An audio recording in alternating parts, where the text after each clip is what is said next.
السلام علیکم۔ آج کی ویڈیو کا موضوع ہے دارالندوہ میں قبائل قریش کا جلسہ۔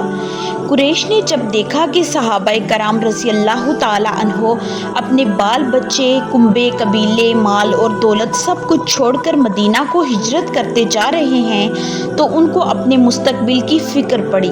ان کے غم اور الم کے لاوے پھوٹ پڑے اور انہیں ایسا قلق ہوا جو اس سے قبل نہ ہوا تھا۔ انہیں اس بات کا احساس ہوا کہ یمن سے شام تک بحر احمر کے ساحل سے ان کی جو تجارتی شاہراہ گزرتی ہے، اس شاہراہ کے اعتبار سے مدینہ ایک نازک مقام پر واقع ہے اور اپنے اہل مکہ کو صرف شام سے سالانہ 2.5 لاکھ دینار سونے کے تناسب سے تجارت ہوتی ہے۔ یثرب میں اسلامی دعوت کی جڑ پکڑنے اور اہل مکہ کے خلاف اہل یثرب کے صف آرا ہونے کی صورت میں جو انجام ہوتا، اس کا بخوبی اندازہ کفار مکہ کو تھا۔ کفار قریش کو یہ بھی معلوم تھا کہ محمد صلی اللہ علیہ وآلہ وسلم کے اندر قیادت اور رہنمائی کا کمال حاصل ہے اور اس اوس اور خزرج کے جنگ کا خاتمہ ہوتا چلا جا رہا ہے۔ دونوں قبیلے مسلمان ہوتے جا رہے ہیں۔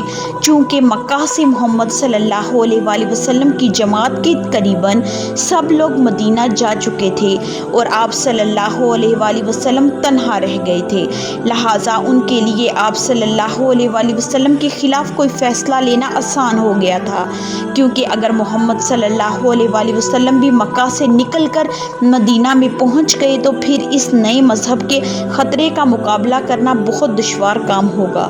یہ خیال کفار مکہ کے دماغ میں پیدا ہوتے تھے۔ مشرکین مکہ نے اس مقصد کے لیے بیعت عقبہ ثانیہ کے تقریباً 2.5 مہینے بعد 26 صفر 1490 مطابق 12 ستمبر 622 عیسوی یوم جمعرات کو دن کے پہلے پہر مکے کی پارلیمنٹ دارالندوہ میں تاریخ کی سب سے خطرناک میٹنگ کی، جس میں بنو ہاشم کو چھوڑ کر تمام قبائل قریش کے بڑے بڑے سردار اس مسئلے پر غور و خوض کر رہے تھے۔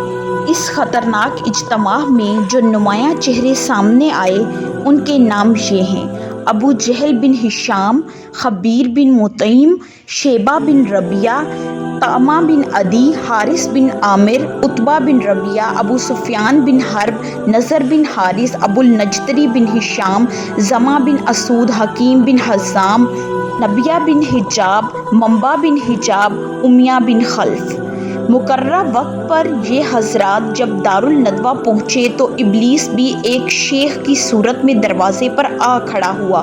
لوگوں نے پوچھا، یہ کون سے شیخ ہیں؟ ابلیس نے کہا کہ یہ اہل نجد کا ایک شیخ ہے، آپ لوگوں کا پروگرام سن کر حاضر ہو گیا ہے، باتیں سننا چاہتا ہوں۔ لوگوں نے کہا، بہتر ہے آپ بھی آ جائیے۔ اس میٹنگ میں انہوں نے رسول اللہ صلی اللہ علیہ وآلہ وسلم کے قتل کی قرارداد منظور کی، جس کے بارے میں ہم کل کی ویڈیو میں بات کریں گے۔